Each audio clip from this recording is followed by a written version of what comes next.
One day, Hibiki finds himself being chased by an odd creature in an unknown land. Suddenly, he hears a voice offering to appraise the creature.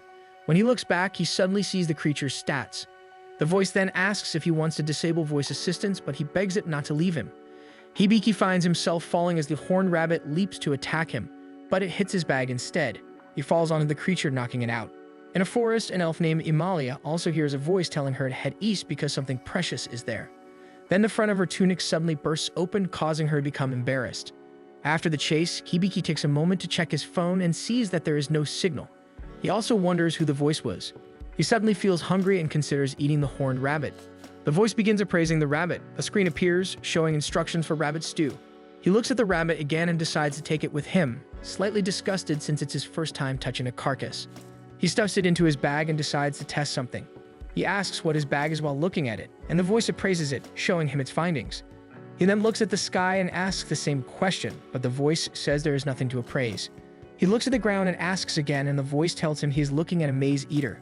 He tries once more by looking at the sky and ground and again gets the same results.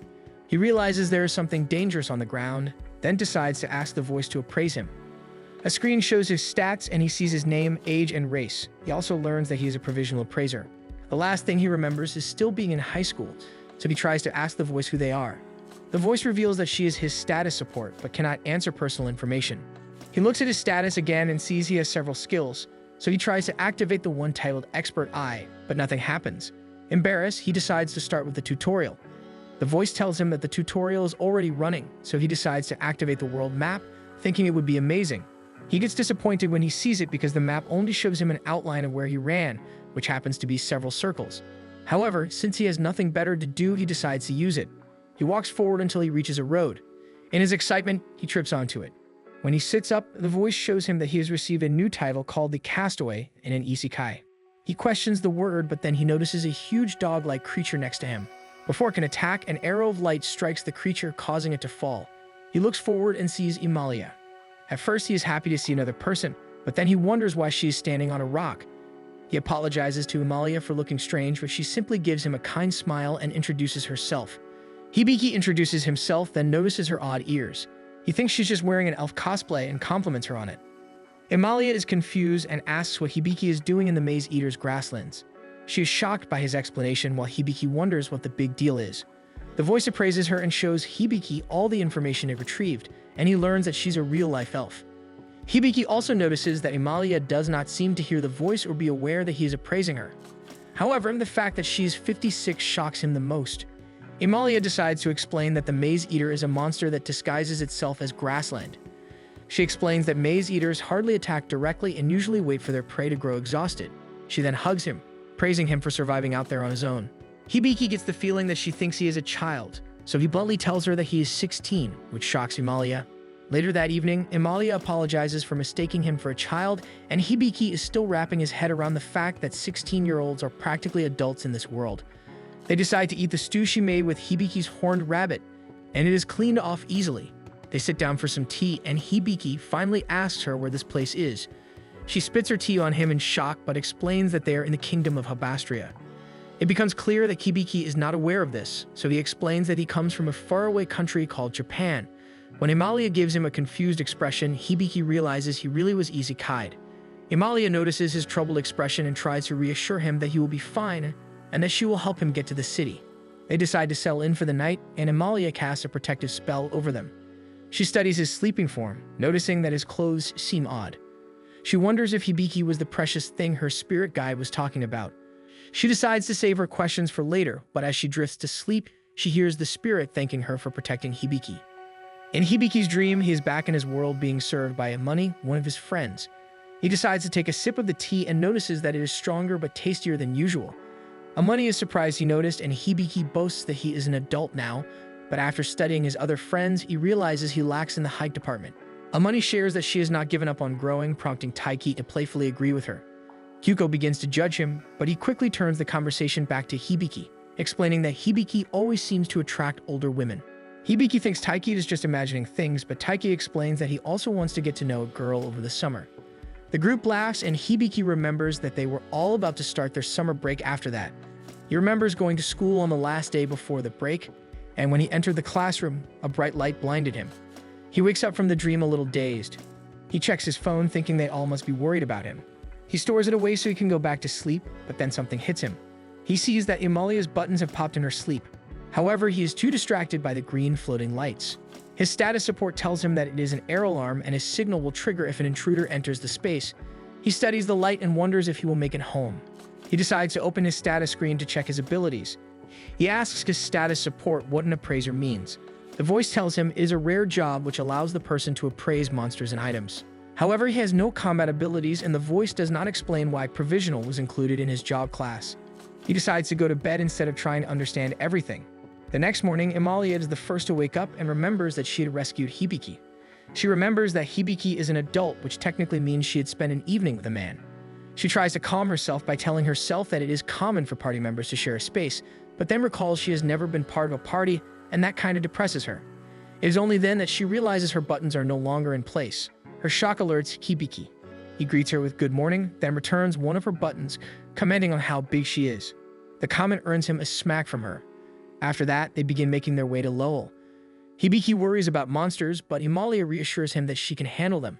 Still, she comments that she is impressed he can sense them, and he reveals he used his world map skill. This shocks Amalia because the skill is very rare. Amalia asks what his job class is, and he reveals that he is a provisional appraiser, which confuses her. He wonders how great the skill is because he does not find it useful, but Amalia insists that it is extremely useful for survival. She tells him that any adventurer would love to have that skill. When he looks confused at the word adventurer, Amalia nearly loses her mind, so he lies and says he knows what adventurers are while quietly asking his status support for answers.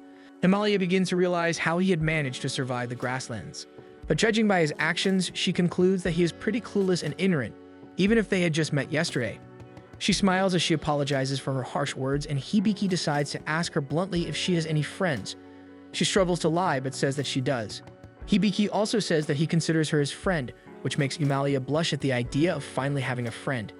Hibiki decides to check the surroundings and mentions there is a crystal horn rabbit nearby. Amalia gets excited and says that crystal horn rabbits are sought after since the horn can be used to make potions and can sell for 200 gold coins. She decides to drag Hibiki to the location so they can hunt it. They hide nearby when they spot it and decide to slowly inch closer so it cannot use its escape skill. Hibiki warns that it has detect, so Amalia casts a spell that reduces their sound and odor. Amalia takes the opportunity to praise Hibiki, saying that an adventuring party would love to have him. Hibiki seems unsure since his job does not let him fight. Amalia tells him that party members with fighting abilities should worry about that, and all he will need to do is provide support and avoid danger. Hibiki is so worried that he does not even hear Amalia try to invite him to form a party. When he tries to get Amalia to repeat her question, she decides not to ask him, feeling embarrassed because she sounds desperate. She tries to convince herself she does not need a party, but then makes it her goal to impress Hibiki during this hunt, so he will ask to stay with her. She suddenly feels determined, and Hibiki gets the feeling that she really likes money. Amalia gets prepared to use her bow, and Hibiki notices she carries no arrows. As she pulls the string back, she explains she is a spirit archer, so the wind can turn into her arrows. She releases a full-powered shot, but the creature manages to dodge easily, which makes her feel very disappointed. Hibiki wonders if there is a way to stop the escape skill, and Amalia says skills are usually turned off when a creature attacks something. Hibiki suggests using himself as bait, but Amalia is not sure since it is dangerous, and she is not certain if the rabbit will fall for that trick. But Hibiki reassures her that the rabbit is stupid. Just as planned, Hibiki manages to lure and trap the rabbit, which causes it to become angry at him and try to attack. Before it gets the chance, Amalia attacks it, ending the hunt. Amalia is surprised that it was very easy to hunt, and the rabbit even considered Hibiki to be ultra weak, which is why it tried attacking him. Meanwhile, Hibiki is bombarded with several notifications of his level increasing. He tells Amalia about it since she did the hunting, but Amalia explains that he used his skills a lot, so it is only normal that he leveled up. She thanks him for the success of the job, raising a prize in the air, but the action causes her button to pop off again. Meanwhile, the chief god watches them from the heavens, hoping that this life will treat Hibiki well. In another town, a girl named Ever gets accepted as an adventurer and says that for her first job, she will be searching for something. After traveling around, Hibiki and Amalia finally reach the town of Raoul, where Amalia drapes her cloak over Hibiki to hide his odd clothing. She tells him that with the money they can exchange for the crystal horn, they should have enough to buy him clothes and even weapons. Hibiki wonders how much one gold coin costs, so he tries to ask his status support, who manages to come up with a table showing how much coins cost compared to yen.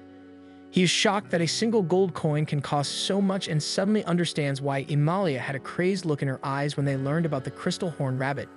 Emalia then cups his face and tells him not to look so clueless in town, and Hibiki can tell that her harsh words prevent her from making friends. When they enter the guild hall, some adventurers are surprised that Emalia has finally formed a party, but Hibiki only looks like a child to them. Then a party called Silver Banner manages to ease the tension of the group, advising Hibiki that the others just like stirring up trouble. They wish Hibiki luck, then head out of the guild, and Emalia leads him to the counter. At the front, Emalia introduces Hibiki to Jewel, the receptionist, and Hibiki can't help but notice she has cat-like ears. They are then brought to Balls, who Hibiki notices is very ripped. Balls doesn't hesitate to show off his muscles by ripping his shirt off. Hibiki is impressed and decides to look up to him, and Balls finally introduces himself as the guild master. They begin chatting about muscle-building techniques, much to the annoyance of both girls. When they have had enough, they cast water spells to knock down Hibiki and Balls. Once both men are dried off, they decide to go back to the matter at hand. Emalia shows them the crystal horn she wants to sell, which Balls notices is 3 times bigger than the last one she brought in 3 years ago. He offers 400 gold for it, which makes Hibiki happy since it's 100 more than Emalia predicted it would be worth selling. However, Emalia complains that the last one she brought in was 230 gold, so they should buy this one off her for 800, which confuses Hibiki since he thought Emalia would be happy with 300 gold. Emalia and Balls begin going back and forth, haggling the price, but Balls complains that he can't go higher than 608 gold. This makes Emalia scoff since the main adventurers guild can't pay her price. They decide to settle for 700 gold, which makes Emalia pleased. However, Jewel isn't too happy, so she tells Balls that since he agreed to such a high price, his salary will be deducted to make up for it. Emalia beams at Hibiki because of their sale, but she also feels confident that Hibiki will ask her to form a party with him. She doesn't notice her button popping again until it's off. Jewel is quick to shoo the men away from the room, claiming she will handle the transaction herself. In the lobby, Hibiki gets a notification stating he leveled up in the tutorial skill. His status support brings up a dictionary to show him what it means. He learns that the tutorial skill is given to people with low survival capabilities, and that the god of the world will be able to provide support for him. He suddenly hears a male voice agree with the explanation, but since he doesn't hear it again, he thinks it's just his imagination. Hibiki considers all his luck up to this point and decides it must be the god's doing, so he looks to the ceiling and thanks God for everything. The same voice happily accepts Hibiki's praise. This time, Hibiki is sure he heard someone, so the chief god decides to tell him that he is the god who has been supporting him since he arrived in this world. He promises to help Hibiki as much as he can, but Hibiki also needs to take care of himself. Hibiki is a little put off by how carefree the chief god sounds. He even panics when the chief god's voice disappears from his mind because he was hoping to ask more questions.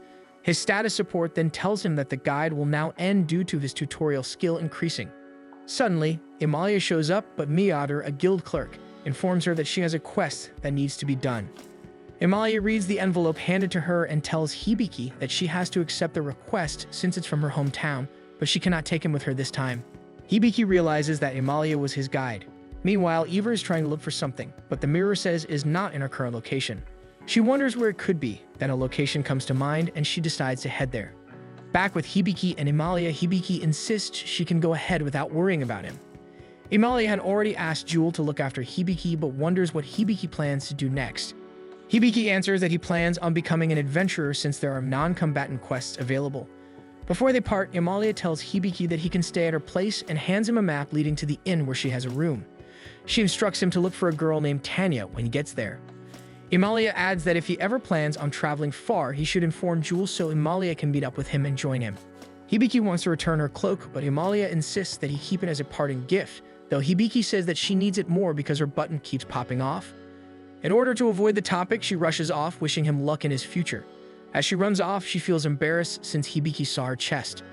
She accidentally runs into Eva and sends her sprawling to the ground. Eva tells her that she is fine despite everything. A guard comes running to them, and Emalia explains she is rushing because she is being called back to her hometown. Upon studying her more, Eva realizes Emalia is heading toward the kingdom of Fairnote. When Emalia confirms it, she smiles and mentions she is heading there as well. After some time, Hibiki spends most of his time sleeping. He looks at his phone and notices it has finally died.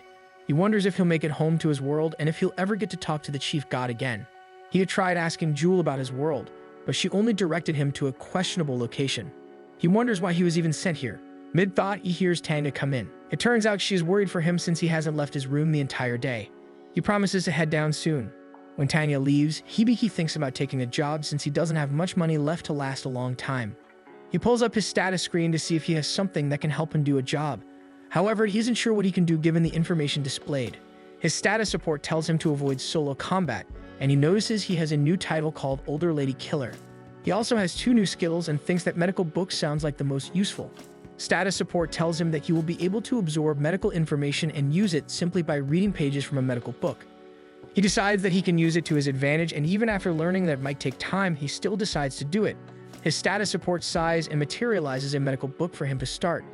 He approaches the book and suddenly gets zapped with information. Meanwhile, Emalia and Ever have started traveling together, and Emalia decides to tell her about Hibiki. Based on her stories, Ever thinks that Emalia might be in love with him, despite Emalia insisting that she isn't. Up ahead, they see a maid named Styria who seems to know Emalia. Upon recognizing her, Emalia runs up to Styria to hug her, then introduces her to Ever as her chief maid back home. Ever hugs Emalia's arm and tells Styria that she's a party member of Emalia, but Styria suddenly has a furious expression on her face and grumbles. A few days later, Hibiki finally finishes reading the medical book. He decides it's finally time to get out of his room and buy some armor. He settles for some simple garb and begins walking around town, and his status support tells him that acquiring different skills will require different methods. He thanks her for always helping him and decides to refer to her by a nickname instead. When she doesn't respond for a while, he thinks she didn't like her new name, but to his surprise, she uses it and accepts the change. Later at the guild, the Silver Banner rushes in asking for help since Jade, one of their combatants, is severely injured. Hibiki recognizes them immediately. As everyone tries to figure out a way to heal him, Hibiki studies Jade, and status support tells him that he could probably heal him using his newly acquired skills.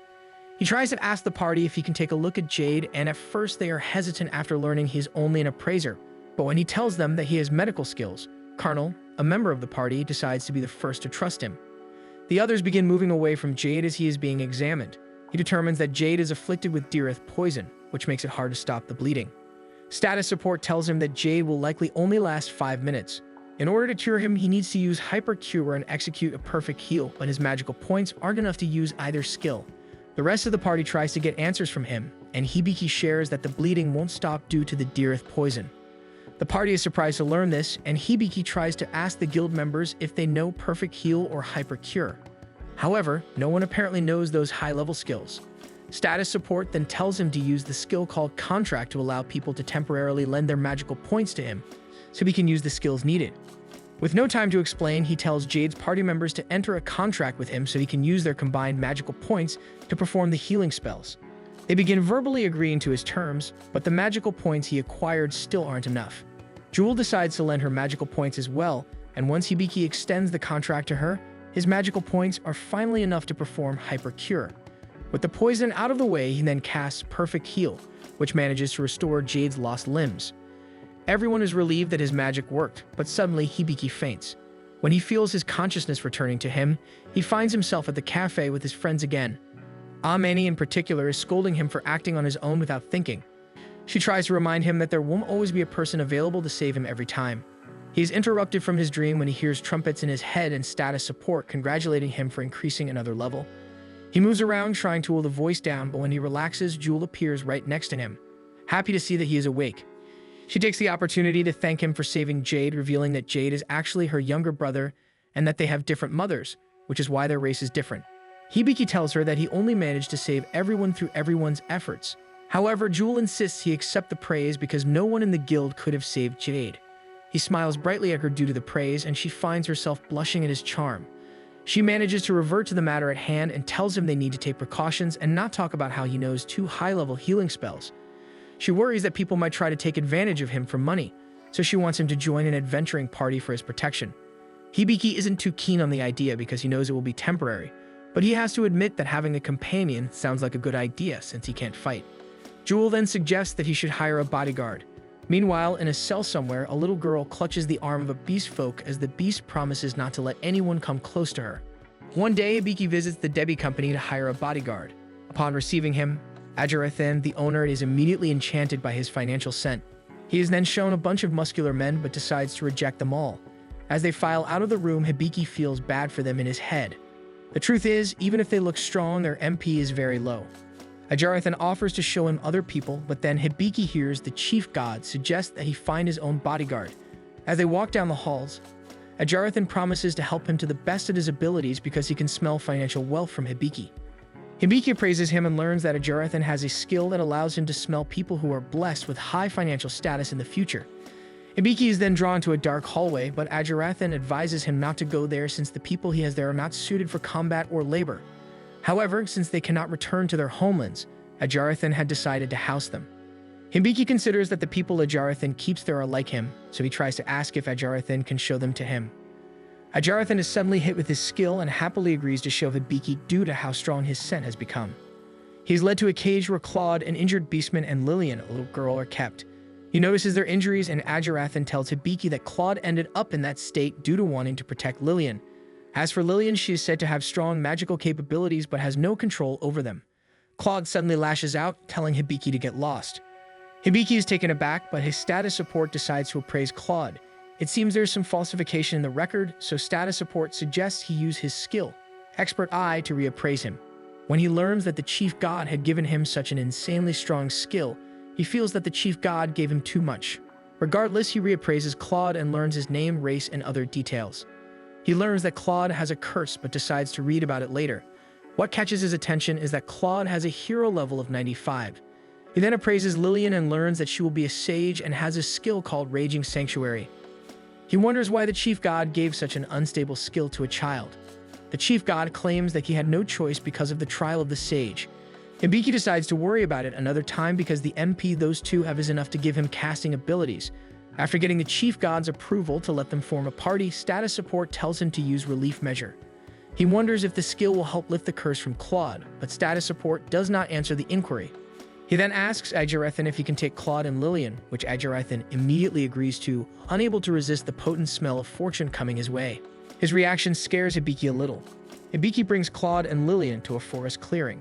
Claude is suspicious of Hibiki and is shocked when Hibiki reveals he wants to heal him. Lillian is immediately on board with the idea to help Hibiki, which confuses Claude since they just met. Lillian expresses how much she wants to heal Claude because Claude always helped her when everyone else refused. Hibiki tells her all she needs to do is accept his contract to share MP, and he can do the rest. Once she accepts, he immediately activates the medical book and uses Perfect Heal. Claude is surprised when he feels his strength returning and his limbs regrowing. When the spell ends, Lillian immediately hugs Claude, and Claude thanks Hibiki. Claude admits that he feels a lot better now that he is healed, but shares that he is not yet in top form. Hibiki explains that Claude is still afflicted by the curse, which surprises Claude since he didn't think Hibiki would know about it. Hibiki even shares that he knows Lillian will become a sage in the future.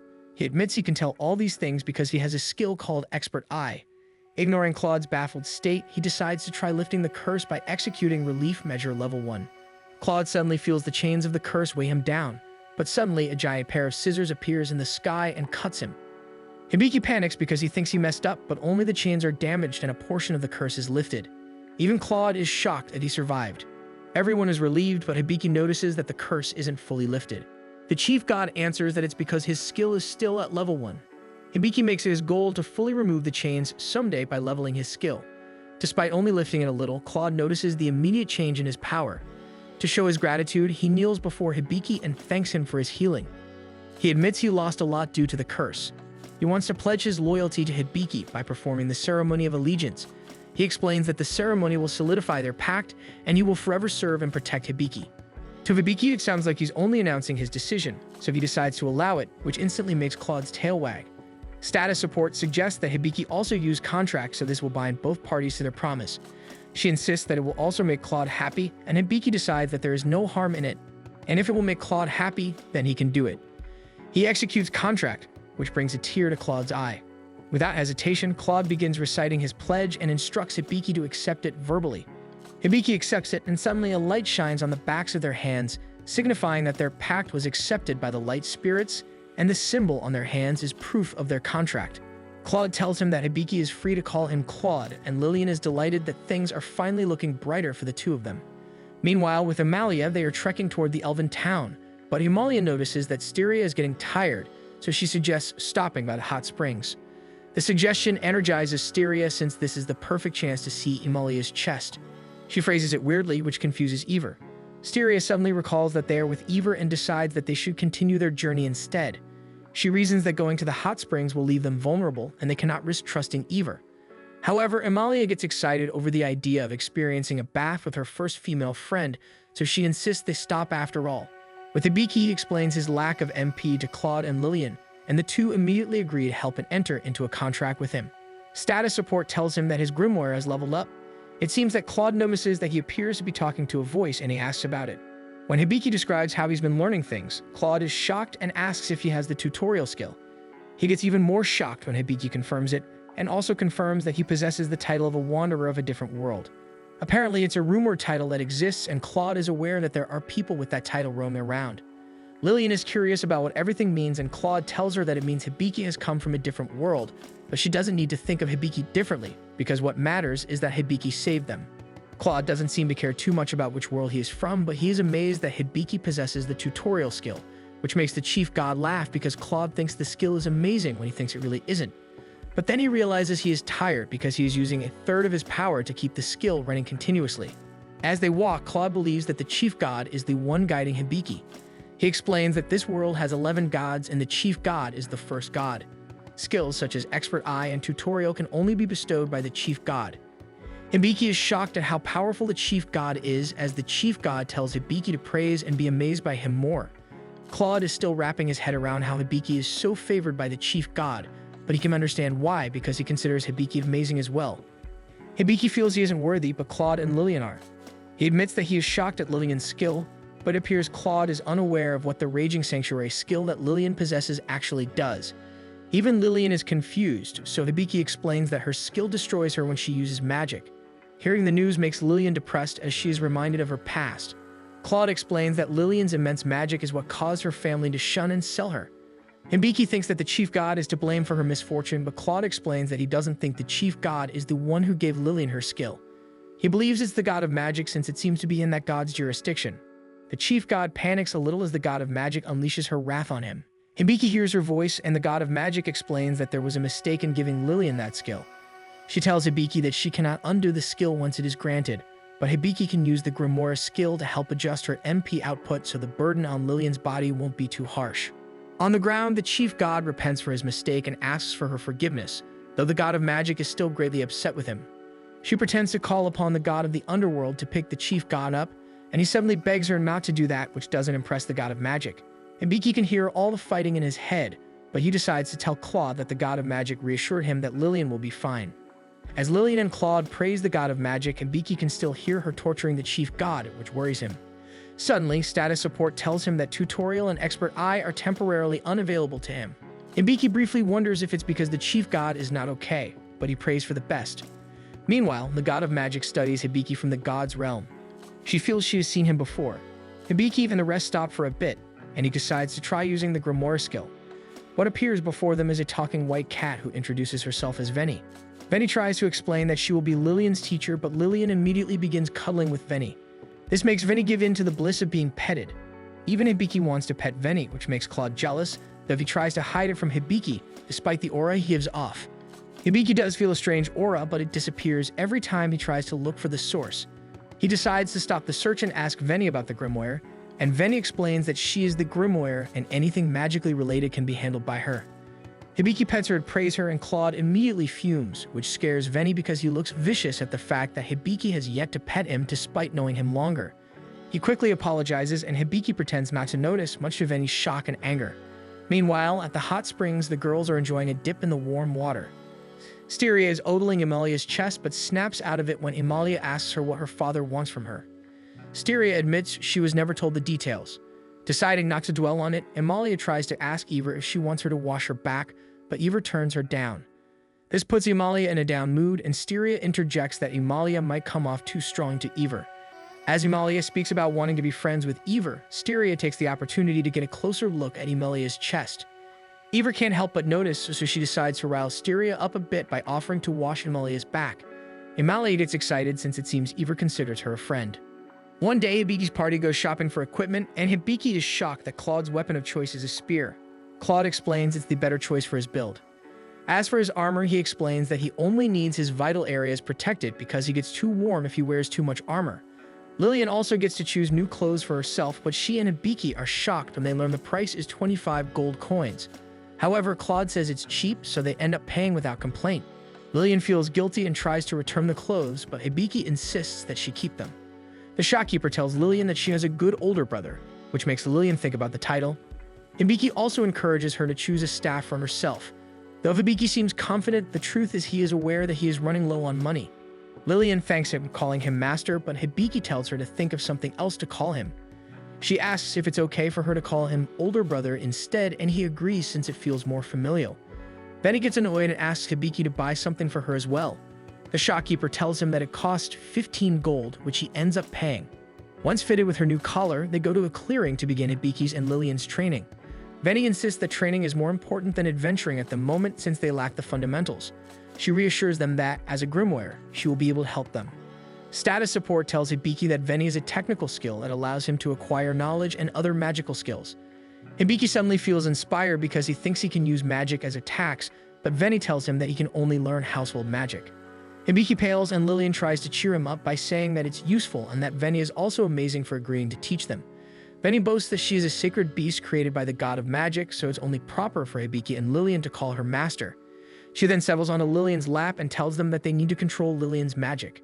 Veni tells Hibiki that he has to be registered as the accountable person. Without further explanation, she suddenly bites him.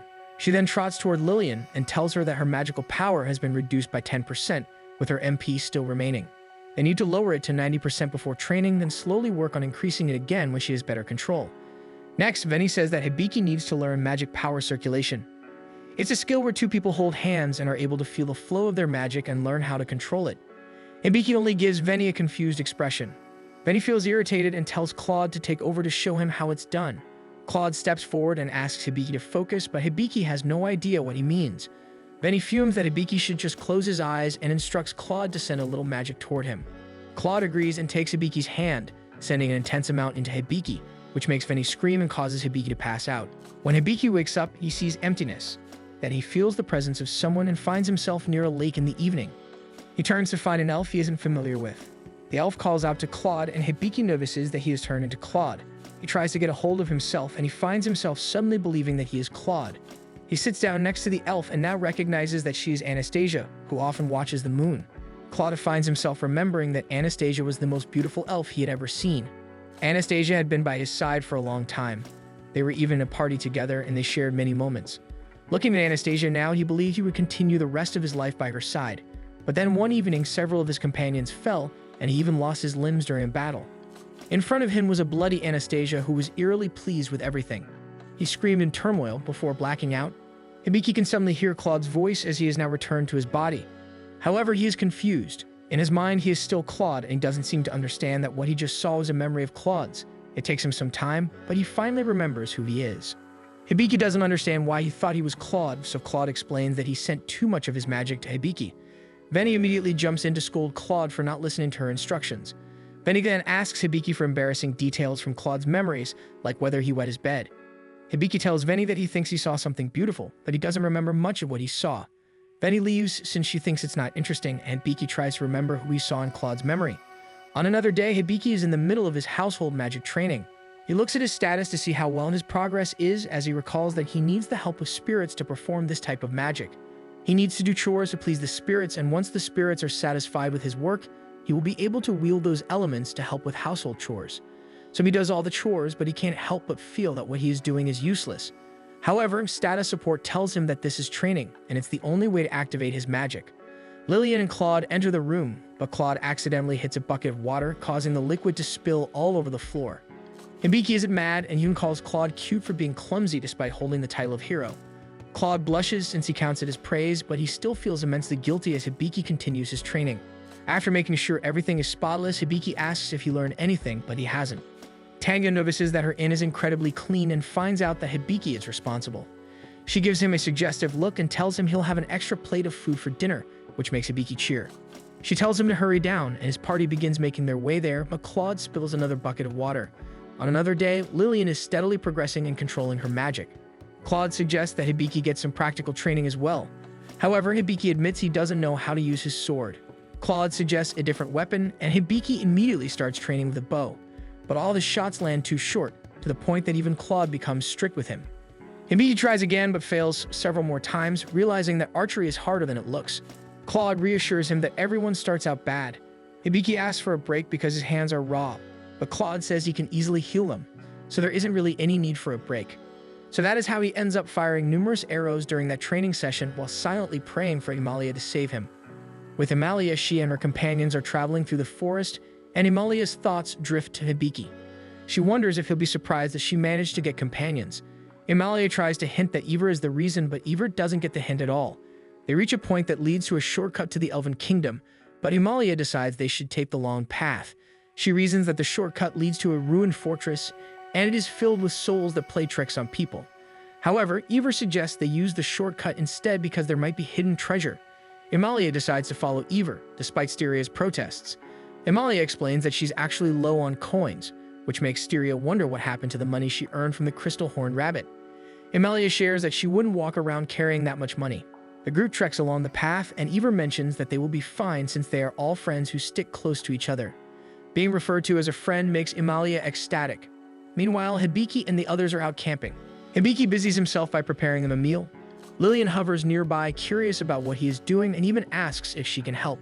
He allows Lillian to help him gather some ingredients, and when he is done adjusting the stew, he invites Lillian to give it a taste. Lillian is impressed with the flavor, and since she responds positively, Hibiki decides that meal preparations are complete. He then sets their food up, which includes stew, grilled horned rabbit, and some bread. Everyone looks at the food, impressed by the spread. When they finally dig in, they all feel happy with the flavors. Hibiki decides to finally take a bite and immediately notices that something is wrong. He asks if Claude properly cleaned the mushrooms, which earns him a reaction from Claude. Then Hibiki asks about the apples he asked Claude to peel, and Claude apologizes because cooking isn't his forte. Lillian finds the apples behind him with almost nothing left for them to eat since they were cut weirdly. Even the chunks of vegetables are too big. Hibiki asks if he can at least butcher monsters, and Claude claims that he can, so Hibiki can just leave all the butchering to him. Hibiki decides to agree with the plan, but comments that Claude's mag skills for other ingredients are just level 0. Claude reasons that his skills are dulled due to the curse, though Hibiki has a hard time believing him. But Claude swears that once the curse is broken, he will be more useful to the party. The party begins teasing him about how long that will take, making Claude feel smaller despite his size. However, Hibiki remembers he has a question about the curse and asks Claude if he remembers who is responsible for it. Unfortunately, Claude admits that he doesn't. Hibiki decides not to worry about it. He continues the cleanup and resolves to dedicate himself to finding a way back home. Then he gets an update from status support that he learned Bubble Wash, which makes him happy because he finally learned new magic. Status support interrupts again and tells him to use the world map. When he opens it, he sees that a rushing boar is heading in their direction. Claude manages to see it as well and braces for battle. Hibiki is surprised to see the pure rage it possesses, but Veni is confident that Claude can handle it. Claude charges up his weapon and pierces the boar with a powerful strike, stopping it in its tracks. The rest of the party approaches him, and Claude warns Hibiki that the smell of blood could attract more monsters, so they need to deal with the body right away. Veni tells Lillian to finally use her magic, making Lillian feel happy to be useful. Lillian uses a water spell called Odor Isolation, which cleans the boar of its blood. With the boar all clean, Claude happily suggests teaching Hibiki how to butcher meat properly. Hibiki pales, wondering if this is Claude's way of getting revenge for his earlier comments about his mag skills. With Himalaya, they near the fortress and notice that it seems completely abandoned. They decide to split up to look for treasure. Ivor hangs back a little and summons her magical mirror, confirming that there is a restless soul nearby. However, it doesn't seem to be the one she is searching for. She then hears Himalaya scream. Both Himalaya and Styria are trapped in their fantasies. Himalaya is surrounded by immense wealth, while Styria feels like she is in a room filled with several Himalayas for her to cuddle with. Ivor enters the room at the odd sight of them acting happy over regular items. She decides that she'll just need to snap them out of their fantasies and activates her magic to use against them. With Hibiki, they are done cutting and separating the meat, but that means they are completely messy from doing so. This reminds Hibiki that he can use Bubble Wash to get them clean. At first, his party is happy that he learned a new skill, but they aren't too pleased when Hibiki suggests trying the spell on them as a test. He gets irritated at their hesitation, but decides to use Bubble Wash on Claude anyway, who screams as the spell hits him. Bubble Wash coats Claude completely in bubbles, and once the bubbles disappear, Claude looks refreshed in body and soul, and he even comments that his tiredness feels as if it were washed away. One morning, Hibiki tells his party that they are running out of money, so it would be a smart move to start taking on jobs from the guild to earn funds. Lillian shows eagerness to start working, which Claude agrees with, since he feels both Hibiki and Lillian have learned enough magic to handle jobs now, though he insists they start with F-rank quests. At the guild, Hibiki registers them as a party, and Claude picks up several low-ranking quests they should take. He reasons this is the best way to make money since the quests available to them are all low-paying. The adder tells them there are more quests on the board. A capture request catches their eye, though it's too high-ranking for them, and the only lead the guild has is the description of the assailant's tail. Later in the field, Hibiki spots a crystal rabbit and readies his bow to take it out. He wonders if he can hit it, and he does, but it takes him several tries. Claudia tells him it should have been done in one shot, but he did a passable job. Lillian meets up with them, having completed her gathering quest. They notice some odd-looking fruit in her basket that isn't on the list, and Vinny explains that it is useful for making path markers. Lillian demonstrates by throwing one fruit at a tree where it splats into a colorful mess, marking the tree. The party decides to rest a bit before heading back to town, and Hibiki finds himself thinking about his friends from his world. So far, he hasn't had any luck finding out how to return home. Lillian notices that Hibiki seems troubled. With Amalia, Eva wonders about her journey because so far it has been fruitless. Amalia notices that Eva seems troubled, so she offers her a traveling amulet as a token of their friendship. She tells Eva that if she ever finds herself in trouble, the spirits will let Amalia know so she can come to her aid as soon as possible. Eva takes the bracelet and decides to pretend to be Amalia's friend a little longer. The next day, Hibiki suggests they eat something nice since they earned a lot. The adder had been hesitant to clear the quests when they reported because it was unusual for an F-rank party to complete so many tasks. As they walk through the town, they run into Balls, who recognizes Hibiki. He had just returned from the royal capital, and seeing that Hibiki hasn't grown any muscles, he offers to teach Hibiki how to bulk up. Claude stops him, claiming that he is Hibiki's knight and that Hibiki's training is his responsibility. Balls gives him a smirk and tells Claude that he will be the one responsible for making Hibiki into an adult. Balls says that Hibiki needs more muscles, though Claude tells him that Hibiki needs to grow them naturally because forcing it might hinder his movement. When Balls questions Claude's intelligence, Claude takes it as a challenge and both warriors suddenly engage in battle. When Claude tries to knock him over, he is shocked that Balls barely flinches and is still able to attack fluidly. Balls then brings down his claymore, which Claude manages to block, but the force of the attack causes a burst of wind that damages parts of the street. The townsfolk start getting wary and begin clearing the area, but Fauna, a cloaked bystander, decides to remain. Hibiki observes the battle and notices that Claude appears to be losing. He checks Balls' status and is shocked to learn that he is a very strong paladin. Back in the battle, both Balls and Claude acknowledge each other as strong opponents, but neither backs down. Then Jewel arrives, clearly irritated over the fight and the trouble they are causing. She sends a strong ice spell, sending both Claude and Balls crashing into a wall. Suddenly, a woman shouting "Thief!" runs past them, and Venny notices that Hibiki's bag is also missing. Jewel is surprised because she didn't notice Hibiki holding anything when she arrived. Hibiki clearly remembers wearing a bag, which makes him realize they just lost all their money and food. Jewel thinks it's the bandit they are trying to capture. However, they only know that the bandit has a tail that can be used like a snake or can even tickle and distract people. The bandit also only targets the rich. This makes Venny think of a plan to capture the bandit. They decide to dress Hibiki up like a girl to lure the bandit. He and Lillian visit a cafe to order a high-class meal, and Hibiki is a little scared at how good he looks as a girl. Lillian and his status support both agree that he looks great as a girl, while Claude sits nearby fuming that someone has stolen Hibiki's money. Hibiki worries slightly about how obvious Claude is. They had deliberately left out a pouch of money to tempt the bandit. Meanwhile, the god of magic is still thinking about where she had seen Hibiki before. A little later, Hibiki's and Lillian's pancakes finally arrive. The waitress serves them, and both are mesmerized by the sight as they get ready to dig in. Before either of them can take a bite, Claude suddenly shouts and announces that the waitress is the thief, and Hibiki finally notices his money missing. The waitress, who turns out to be Fauna, runs from the scene, pleased with the easy heist. However, she is not aware that she is leaving tracks behind. Hibiki's party quickly follows the tracks into an alley. They notice there are many homeless people around and proceed forward with caution. They end up in an underground pub, and since Hibiki is still disguised as a girl, a thug tries to get his attention with the lace handkerchief. He tries to remain polite and turn him down, but another muscular man shows up and kills a fly nearby, trying to show off to Hibiki. Fauna, now cloaked, walks to leave the pub, and Claude notices that she seems suspicious and asks Hibiki to appraise her. Hibiki also notices that she has a tail. Back on the streets, the party manages to surround her, and Hibiki declares that he knows Fauna is the thief because he is an appraiser, before quickly adding that he is only a provisional one. The party demands that Fauna turn herself in, and to show that they are serious, Hibiki tells her name, her job class, and her hidden skill with her tail.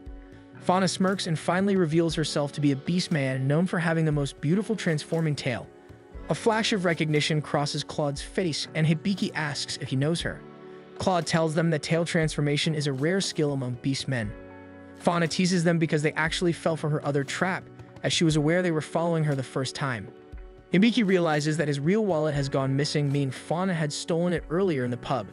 She then activates another trap that sends several items falling toward Hibiki and Lillian. Claude reacts fast by pushing Hibiki out of the way and protecting Lillian with his body. He tells Hibiki to go after Fauna while he and Lillian attempt to get free. Hibiki quickly chases Fauna, but falls for another trap that leaves him dangling in the air. Fauna is amused and reveals that she is an expert at setting traps. She taunts him for being an appraiser and not being too smart. However, upon seeing Hibiki's undergarments, she realizes that Hibiki is male. She approaches him and asks why he is cross-dressing. Still upside down and unable to see, Hibiki claims it's to catch her. Fauna finds it amusing because she would have stolen from him regardless of his gender. She moves Hibiki's skirt aside to see his face and notices how cute he is. She decides she will help Hibiki on the condition that he appraises something for her. They return to the pub and she shows Hibiki a red gemstone ring, which he appraises. He tells her the gemstone is real and that the piece has been passed down to females from a distinguished family. The fact that it is real pleases her, so she then shows him some pearls, which Hibiki states are fake. She then shows him a dagger, which Hibiki says is only ceremonial, so it does not function very well. She decides she is fine with the dagger since it can still sell for a good price and complements Hibiki's skills. She then pushes forward a wooden bracelet, which Hibiki feels she did not steal. Still, he appraises it and tells her that the pattern is something beastmen love and is used to express deep love. He mentions Diana's message and Fauna demands that he tell it to her. Hibiki debates over it before finally saying that Diana says, "Thank you, big sister." He says there's nothing else after that, and Fauna reveals that her younger sister Diana had given her that armband. She noticed it had writing on it, but she never got to read it. She showed it to other appraisers, but none could understand the writing as her sister never learned how to write properly. She had hoped the message was for her. She believes Hibiki managed to decipher it because he read the feelings behind the text. Hibiki studies her and asks if Diana knew that Fauna is a thief, but learns that Diana is actually dead due to a battle in their area. Hibiki shares that he's from a faraway land. Fauna advises him to return home because he may lose it someday, just as she did. She then mentions Claude, saying she isn't sure, but if Claude happens to come from the same area where she was born, it would mean he has a painful past as well. Fauna gives him back his money and thanks him for appraising all her items. She gives him a kiss before finally leaving and teasing him one more time. Later, he heads back to the inn, where Tanya tries to wipe off the lipstick mark as Balls tells Hibiki that this can be proof that he's ascended into manhood. He tells Hibiki and his party mates that there's talk about a new party that has been rising in rank at an incredible rate. The party is called the Corpse Killers, and the king has recently tasked them with eliminating the undead. Hibiki finds the concept of killing something already dead strange, so he asks what the undead are. Claude explains that it's a type of monster where something dead still moves as if it were alive. This helps Hibiki finally understand that it's equivalent to a zombie. Balls mentions that they might come to their country someday, which makes Hibiki think they might have an undead problem in town. Balls insists that Hibiki will be fine if he grows muscles, but Claude insists that technique is also important. Later that evening, Hibiki is a bit distracted, thinking about how big the world is. Claude tells him that it expands even more once Hibiki sets off on a journey. At the mention of traveling, Hibiki decides he wants to do that someday so he can meet some really interesting and wise people. Claude thinks he is referring to the sages. Currently, there are only the sages of the three worlds who have reigned for over 500 years. He questions why Hibiki would want to meet such people, and Hibiki answers that he wants to return to his world. His answer shocks Lillian and Claude, and the reality that he will leave them someday crushes Lillian. It takes a moment for Hibiki to realize that going home would mean leaving the friends he made here behind. As he thinks about it, Claude tries to make Lillian understand the situation. He then tells Hibiki not to worry, as he swears to protect him until the day he has to leave. Meanwhile, with Amalia's party, she talks to Eva about her relationship with the spirits. She is special because the spirits seem to answer her the most, but she tells Eva of one incident where the spirits actually sought her out for the first time. That day, the spirits had told her to head east because something precious was waiting for her. Eva asks where it happened, and Amalia remembers it was in the forests of Rowell. Eva thinks, then tells Amalia that she needs to do something, and announces that she is departing from the party. As she walks away, she believes that the spirit Amalia heard is the soul she is searching for. Amalia, on the other hand, is still in shock over the sudden goodbye. After leaving Amalia, Eva heads back to where she started, a bit irritated since she took a detour. She knows her next step is to take out Claude, which she believes will be easy because the last time she heard of him, he had lost his limbs. In the guild's mess hall, Hibiki's party discusses the need to search for the sages. According to Claude, they have to go to a city called Terra Dinas. Then he interjects that they can get there after passing through a dungeon. Though it is the fastest route, Claude warns that it is also teeming with monsters. In order to prepare for the journey, Claude wants the party to train even harder than before. Instead of joining the conversation, Lillian decides to leave the table, which concerns Hibiki. Balls seems to notice it as well once he enters the guild, so he decides to invite Hibiki for special training. They meet at the foot of the nearby forest, and Veni suggests they head home instead. Claude advises that Hibiki should go through the training since they need him to be a little stronger to clear the dungeon. Balls is happy that Claude finally agrees to let him train Hibiki, though Claude insists on only honing Hibiki's skills because he does not want Hibiki to turn into a muscle-bound idiot like Balls. As the flames of rivalry heat up between Balls and Claude, Hibiki promises to give it his all. They begin training by carrying rocks, which Hibiki struggles with, barely able to lift even one. Then, while crushing nuts, he struggles to crack a single one. Next is carrying small boulders using a fishing rod, and even Veni is tied to it to make the exercise more interesting. Lillian watches them train, feeling a little down that Hibiki is working so hard to return to a different world. Veni doesn't seem bothered, saying that Hibiki is essentially the same person regardless of where he is from. As Lillian is thinking, Tanya arrives, pleased that everyone seems to be working hard. By sunset, they watch Hibiki shoot arrows at a target. Despite missing every time, Claude still insists that Hibiki is amazing, though he is also the one insisting that Hibiki needs more training. Lillian suddenly becomes determined and gets up. Hibiki stops his bow training due to fatigue, though he managed to hit the target. They are still far from the center. Balls also agrees that they should call it a day since he thinks Hibiki's barely visible muscles already had a good workout. Hibiki feels like he should have improved, so he calls on status support to show him his status, only to be disappointed when nothing has changed. Claude and Balls begin arguing that Hibiki should have just focused on one specific thing. It seems like they are back on opposite sides about Hibiki because Balls believes muscles are the most important thing. As they bicker, only Hibiki notices Jewel, but both men refuse to believe him until they are suddenly frozen by Jewel's magic. Balls asks why she is there, and she answers that she had a bad feeling. They all end up going to the hot springs together, and Tanya even offers to wash Hibiki's back, which he refuses from the male section. Hibiki notices that Claude is oddly relaxed for once, and Claude responds that it's been a while since he last enjoyed himself in the hot springs. Hibiki recalls Fauna's words about a Beastman village getting raided, so he asks Claude about his home village. Claude shares that he used to live in the capital of the Bistronia kingdom. Sadly, the town was attacked and abandoned, so he no longer has any relatives or even companions. Since he knows Hibiki might feel sorry for him, he tells Hibiki that whatever happened was a long time ago, and that Hibiki only needs to worry about the present as Claude will protect him moving forward. Later, as everyone settles by the campfire, Lillian tries to speak her mind to Hibiki but struggles. Tanya ends up telling Hibiki that Lillian wants to cheer him on. Aware that she wants to say more, Tanya and Jewel announce that they will clean up so Lillian can properly talk to her party. Lillian tells Hibiki that she really doesn't want him to leave. However, because she cares about him, she wants him to do whatever he wants. Lillian notices that Hibiki is about to apologize again and insists that she is the selfish one between the two of them. She wipes her tears and holds out a cup filled with a white liquid, handing it to Hibiki. Lillian tells him the drink will help with exhaustion and that Tanya taught her how to make it. Hibiki thanks her and drinks it right away. Tanya and Jewel are actually spying on them nearby, and Tanya is crying over how sweet Hibiki and Lillian are to each other. With Amalia, she has finally reached the Elven Kingdom and is now enjoying a bath. However, something feels off, so she grumbles about how her father has yet to meet her and how Eivor hasn't contacted her since she departed from the party. Behind the door, she hears Styria begging to be let in to admire her body. She even asks the other maids to beg with her, and they do so without hesitation. Amalia eventually gets annoyed with all the begging and scolds Styria. After her bath, Styria presents Amalia with a new dress, which confuses Amalia since there is no party. Styria smiles and reveals that Amalia's father is hosting a fete. Amalia grows suspicious and asks if that was the emergency she was called home for.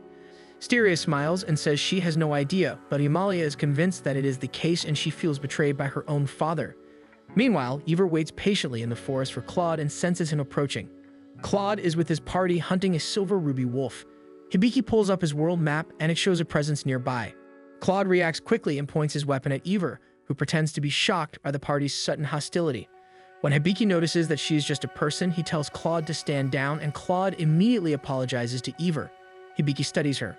The world map was actually showing the wolf, not Eivor, so he decides to appraise her, which Eivor had figured out based on his body movements. When Claude looks to Hibiki for confirmation, Hibiki says he doesn't sense any hostility from her. Eivor pretends to be amazed at Claude's presence, even touching his arm as she was certain she had cut it off the last time they met. She introduces herself to the party, saying she was running from the silver ruby wolf. Upon hearing about their target, Hibiki asks for directions before introducing himself and his party. She tells him it's deeper into the forest, but then grows curious about Lillian. When Hibiki questions her actions, she suddenly says she needs to leave. As she runs off, the entire party admits that the interaction was weird. Hibiki checks his world map, and sure enough, Ivar's instructions are correct. They chase the silver ruby wolf until they manage to corner it. Suddenly, status support tells Hibiki to check his world map. When he opens it, he sees several warnings about wolves surrounding them. Claude is shocked to realize that there is a pack of wolves behind the one they were hunting. Then Hibiki gets hit by one of the wolves from behind, and he ends up fatally wounded and bleeding on the ground to his party's horror. Ivar watches them get attacked from a distance, aware that Claude's curse has been partially lifted. She decides not to dwell on it, since the situation she put the party in will surely lead to his demise. With the party, Claude tries to fend off the wolves, while Lillian does her best to treat Hibiki with a potion. However, it seemed to have no effect on Hibiki's condition. Veni tells her to use the state maintenance spell to stop Hibiki's bleeding. Claude begins backing up, his mind racing on how to handle the situation since he cannot picture a clear path where all of them are okay. He orders Lillian to bring Hibiki to town since Balls might be able to treat him. Lillian hesitates since Claude intends to be left behind. However, when Claude promises to come find them afterward, she decides to follow his instructions. Lillian creates a lion from an earth golem she summoned to carry her and Hibiki away. Hibiki wakes up slightly and weakly tries to convince them to stop, but Lillian has already summoned a creature to dart toward town. Claude notices that the wolves don't seem interested in his other party members. As he defends himself, he realizes that he is the actual target of the wolves. Looking into one of the larger wolves' eyes, he sees an image of Anastasia, and he realizes that these wolves are connected to her. Meanwhile, Lillian is pursued by an emerald wolf and living vines. She and the rest of the party try to escape into a cave where she blocks off the exit with her magic. However, some magical vines are able to break through the stone wall. Lillian casts a wind spell to keep the vines and monsters back, while Hibiki manages to activate Hyper Cure once he regains consciousness. Once he is healed, he drinks a potion to complete his treatment, while status support recommends that he summon a sacred beast. He has no idea what that is, but decides to do it anyway. Suddenly, after a flash of lightning lights the area, a giant white cat appears before them and introduces himself. He stares down the wolves and declares that he is the sacred beast of lightning who serves directly under the god of magic and is in charge of judgment. He then tells the wolves that he will judge and punish them, and releases a bolt of lightning across the terrain that strikes all the wolves, burning them where they stand. With all the wolves taken care of, he tells the party that they are now safe. Hibiki tentatively asks if the sacred beast happens to be Veni, and the beast confirms that it is him, and that this is his true form. Hibiki is relieved and starts to feel confident that they can defeat the giant wolf they left Claude with, since Veni is powerful at the moment. Veni tells him that they can't, then transforms back into a small cat form, explaining that they are out of time. Status support explains that it will also take time before the summoned spell can be used again. Veni is not too keen on heading back because he is aware that the beast is a silver diamond wolf, which is stronger than most of the wolves. However, that only fuels Hibiki's desire to return so they can rescue Claude. He tells Veni that he can't just abandon Claude, who has always loyally protected them. He considers Claude to be one of his precious friends. Lillian also voices her desire to save Claude, and then status support recommends that Hibiki use the medicine god's staff.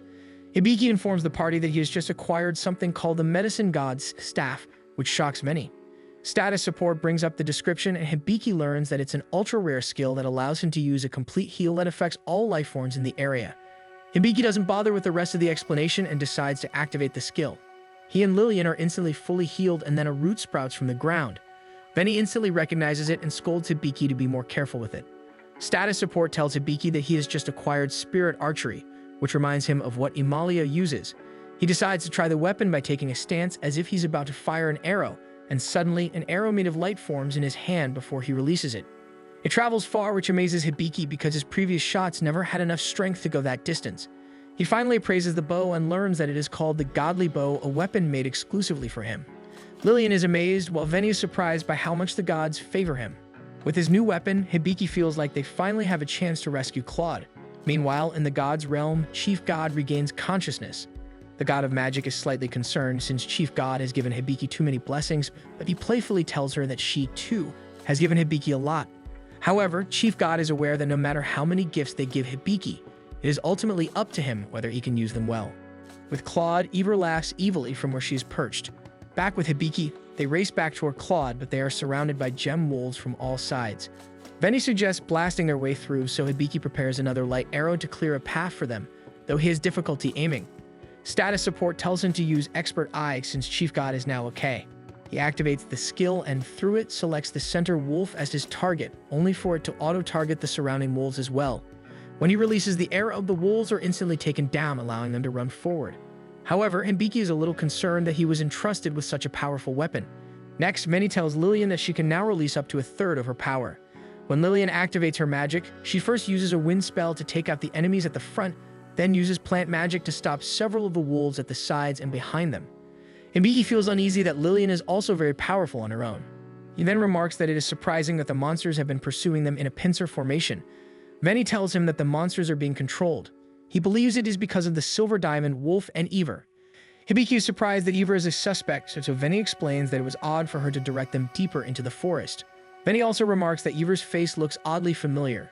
With Ever, she is enjoying herself as she watches Claude suffer, because the more he suffers, the more Anastasia's soul will corrupt. Claude ends up facing the Silver Diamond Wolf, and he is reminded of Anastasia. He asks Anastasia if she is somehow within the wolf. The wolf only howls in response. It then charges toward Claude, successfully wounding him on the side. An arrow suddenly nears, but it is deflected by the wolf's adamantine barrier. Veni explains that with Hibiki's current power, he will not be able to break through. The wolf returns its attention to Claude, who is on the ground in pain. Hibiki panics and tries firing another arrow, but nothing works, so he screams in desperation. Suddenly, a strange light erupts from his right hand, and the wolf is engulfed in another light before getting pushed back. The party quickly reaches Claude's side, and Lillian activates her full power, creating a whirlwind that pushes the wolf back. While Lillian is busy keeping the wolf at bay, Hibiki is shocked to learn that Claude is afflicted with Dirith poison. He uses Hypercure to get rid of the toxins, but suddenly becomes suspicious. He appraises the wolf and learns that the wolf itself is afflicted with the same poison, and that it is loyal to a master named Anastasia. He suddenly remembers that Anastasia is the elf he saw while inside Claude's memories. When the poison is gone, Hibiki uses Perfect Heal. However, he is unable to activate it due to insufficient MP. Hibiki notices that Lillian is struggling to keep her spell active, so he decides to use a weaker healing spell, Extra Heal. However, it seems ineffective. A single rock breaks through Lillian's spell and she collapses from exhaustion. Then the wolf stands menacingly in front of Hibiki. Ever watches in amusement, certain that this will be the end of him. Hibiki fires one arrow as the wolf activates its barrier. The arrow bounces off, but the barrier then collides with Claude's clenched fist. Hibiki's expert eye then changes into Enlightened Eye, and he is able to see Claude's new status as someone much stronger than when they had initially met, then uses Diamond Break on the wolf's face. The attack knocks the wolf all the way back. Claude promises Hibiki that he will end the fight quickly, then summons his own enchanted weapon. In an amazing display of strength, he launches himself into the air and calls out his skill, Pointing Gravitation, which locks both his spear and the wolf. The wolf readies its barrier, but Claude tells it that the effort is useless. Then, using Critical Pierce, he drives his spear through the wolf in one powerful attack. Hibiki can only stare in amazement and shock as a blinding light appears before him, and the wolf's disembodied head lands near his feet. Status support begins appraising it, and Hibiki learns that the corrupted soul within the wolf was set free. From what it looks like, Anastasia was probably being controlled as well. Hibiki then feels like he hears a strange voice, though he does not actually see Anastasia's spirit talking to him. It also appears as if he cannot hear her fully. Regardless, Anastasia thanks Hibiki for setting her soul free, then apologizes to Claude for becoming part of his horrible nightmare. Her soul disappears just as Claude returns to Hibiki's side. Hibiki is relieved because it appears that Claude has regained his previous skills. However, his Enlightened Eye reaches its time limit and Claude's powers return to their previous state.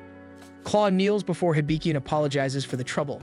He explains that he used to have a partner named Anastasia, and the wolf they fought was housing a fragment of her soul. Anastasia was a spirit mage who could control monsters by placing pieces of her soul into beasts.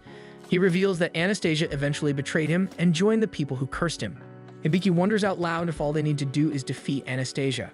Claude tells him that it will not work because Anastasia was not the one who cursed him, and he already ended her himself. He blames himself for not considering that there were still monsters housing fragments of her soul. He confesses that the Silver Diamond Wolf was after him, so to repent, he will accept any punishment Hibiki decides. Hibiki does not understand why Claude thinks everything is his fault. From what he understands, Claude is the real victim of the story. Hibiki tells him that he does not need punishment, and Claude tears up due to Hibiki's kindness. As a thank you, Claude decides to declare his oath once again. He promises to be completely devoted to Hibiki until the day Hibiki returns to his own world. He adds that even when they eventually part, he wants his loyalty and will to remain with Hibiki through this oath. Hibiki refuses the oath, but before he can explain himself, he suddenly falls face first onto the ground. In the god's realm, Chief God blames all the mishaps on the god of magic because she knocked him out and prevented him from overseeing things. He then addresses the underworld god since it is unusual for her to visit him. The underworld god smiles shyly and admits she came because she heard he was troubled by her latest torture device. However, Chief God continues blaming the god of magic, who then grabs his head tightly and lifts him up as a silent threat to inflict more harm. The god of magic tells the underworld god that she does not need to worry about Chief God, but she's interested in whether a new demon lord has been selected. When she learns that there is none, she tells the underworld god to take her time, since the last demon lord was only recently defeated. Though she does advise that all positions should eventually be filled in order to maintain balance. However, Chief God tells her not to worry too much, as demon lords are not necessarily evil. The one in the Beastman Kingdom had simply been a special case of one going rogue. The underworld god feels uneasy, not wanting another war to break out. For a change, the god of magic agrees with Chief God, as she had seen the candidates and believed all of them were good. The underworld god relaxes and decides to head back to take care of things. The god of magic decides to do the same, but asks Chief God if he had met Hibiki before because he somehow feels familiar. Chief God feigns ignorance, saying that he is only helping Hibiki because Hibiki is weak. Once the god of magic leaves, he feels a little worried since she is starting to suspect things. He feels sorry for bringing Hibiki to their world. Back at the inn, Hibiki hears Status Support's voice informing him about his recent level increases. He accidentally turns over and hugs Claude's tail, causing Claude to immediately sit upright as Hibiki slowly wakes up. Veni informs Hibiki that he has been unconscious for 2 whole days. Hibiki is shocked, so Status Support explains that enlightened mode takes a heavy toll on the user's body. He promises Status Support that he will be more careful, but then quickly notices how hungry he is. Meanwhile, with Amalia, she changes into her elegant dress and attends the party at the palace. She greets the Elven King, who immediately recognizes her.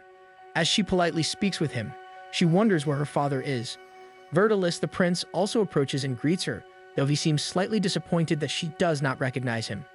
She finally realizes who he is, remembering that he had only been 10 years old when she left.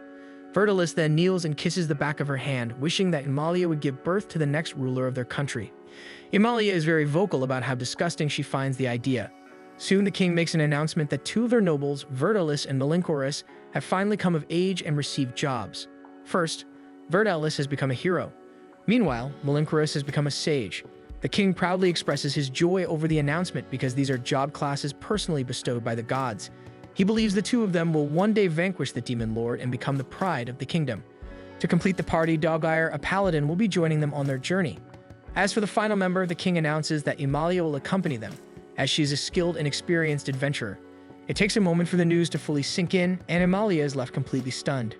Vertilis boldly tells the crowd that he will defeat the demon lord, and once the evil is eradicated, he intends to marry Amalia.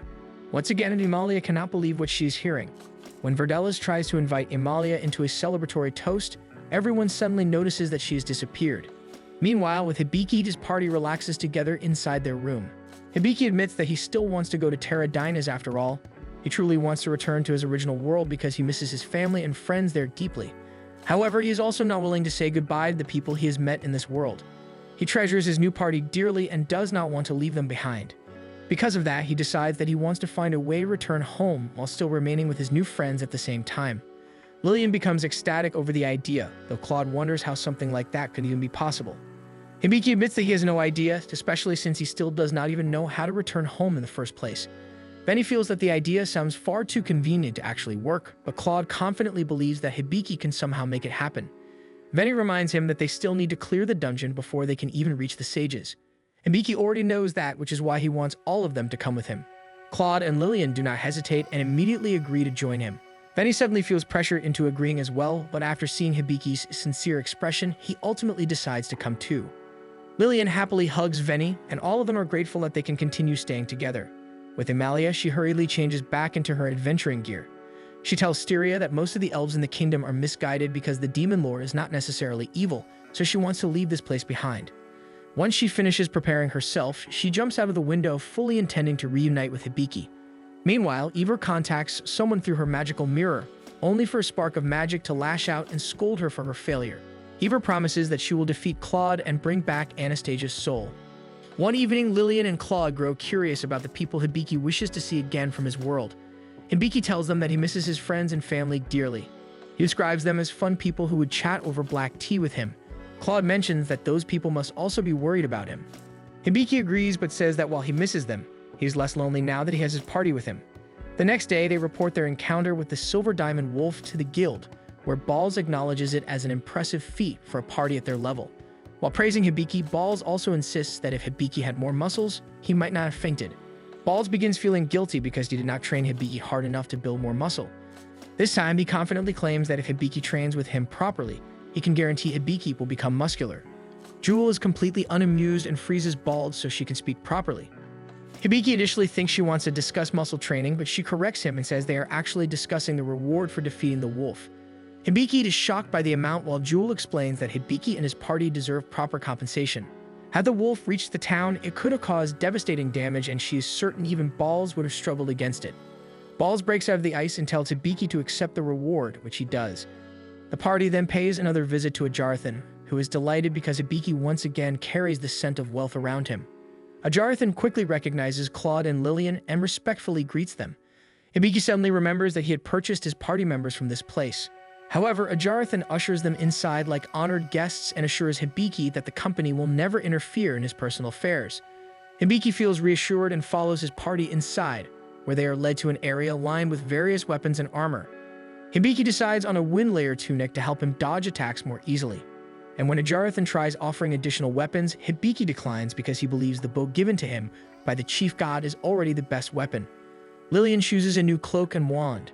Hibiki appraises the wand and notices that it is a blossom wand, complimenting her excellent choice. Ajarathan happily informs them that the total cost is 1,200 gold coins, shocking Hibiki. Most of the expense comes from Lillian's equipment. Even Claude is shocked in a happy way, finding it cheap. Claude then chooses a new armor set, though his stomach remains exposed. Hibiki tries convincing him to pick something that protects that area too, but Ajarathan defends Claude's choice by explaining that the armor contains strengthening magic, making it as durable as a complete set. When Hibiki appraises it, he discovers that Ajarathan was telling the truth. Claude then selects Magnetica as his weapon, believing it to be the perfect choice for the dungeon. Hibiki appraises the weapon as well and agrees that it truly is an excellent choice. Ajarathan becomes interested in how accurate Hibiki's appraisal skills are, and when Hibiki casually reveals that he is already level 5, Ajarathan is left stunned. Ajarathan explains that most appraisers never surpass level 2, and even the company's in-house appraiser is only level 3. Hibiki immediately feels irritated with the chief god again because this sounds like extremely valuable information. Since the chief god is apparently listening again, he assumes Hibiki wants to know more about relief measure. However, before Hibiki can ask further questions, Ajarathan suddenly begins recommending more items. This time, Ajarathan honestly admits that they do not currently have the proper stock and would need time to gather the supplies Hibiki's party needs for the dungeon. Later, Hibiki and his party head toward the clearing because Hibiki wants to try using relief measure to weaken Claude's curse. The moment he activates the spell, status support immediately allows Hibiki to detect the cursed chains weighing Claude down. The spell then summons the sacred beast Carbuncle, who turns out to be another adorable creature like Veni, though this one serves the chief god. Hibiki immediately rushes toward Carbuncle and rubs his face against him because he finds Carbuncle cute. At first, Carbuncle looks annoyed, but he quickly gives in because the attention and affection feel good, much to Claude's irritation. Claude ends up trying to break the chains himself out of sheer frustration, while Hibiki and Lillian mistakenly believe that it is actually Carbuncle's power at work. However, Veni quickly notices that Carbuncle is not doing anything at all and angrily scolds him for slacking off. Carbuncle recognizes Veni and prepares to tease him back, but suddenly notices Claude's terrifying glare fixed directly on him. Even Veni becomes irritated by how much Carbuncle is stalling, and he demands that he start working immediately. He summons his light-based magic while proudly announcing his own name, then activates the spell Good Luck Catcher. Powerful magical arms materialize around Claude and tightly grab hold of 2 of the cursed chains. Using all of his strength, Carbuncle struggles against the chains and successfully shatters 2 of them, allowing another portion of Claude's power to return. However, Hibiki tells him to thank Carbuncle instead while scooping the sacred beast into his arms, causing Claude to seethe with jealousy.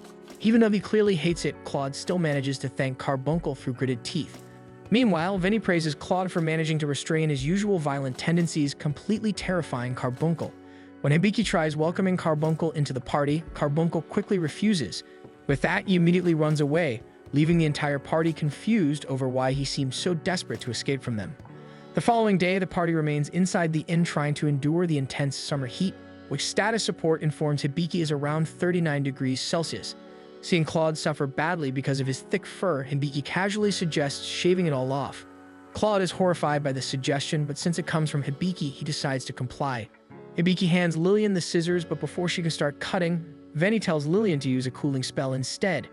Using her new wand, Lillian first casts Create Water, causing several spheres of water to begin floating around the room. Veni then instructs her to layer the spell, so Lillian uses state maintenance on the water orbs, making them cool in temperature while giving them an exterior that prevents anyone from getting drenched. Suddenly, Tanya collapses into their room, desperately begging Hibiki to use bubble wash on her because of the unbearable heat. Hibiki quickly uses the spell, instantly making Tanya feel refreshed again, though he still reminds her to at least wear underwear. Hibiki then decides to head into town to search for something that can help everyone beat the heat. Lillian and Claude both want to come with him, but it is obvious that Claude is struggling the moment he stops holding the water orbs. Because of that, Hibiki advises Claude to stay behind and rest while asking Lillian to keep the spell active for him. Veni decides to accompany Hibiki instead. As they travel through the streets, the heat feels even worse than before. However, Hibiki suddenly notices Ajarathan casually walking around town without even breaking a sweat, so he asks about his secret. That is when he learns about the Cloak of Everlasting Spring. When he asks Jewel about it, she reveals that she is familiar with the item as well. Hibiki tells her that the cloak is currently out of stock because it requires a magical flower. Jewel mentions that those flowers bloom within the eastern forest. However, she warns Hibiki that the paths there are complicated, so she doubts he will be able to find the flowers. Many immediately agrees, but Hibiki says that he really wants to get the flowers, so Jewel offers to at least guide him there. As they travel through the eastern forest, Veni falls asleep inside Hibiki's bag.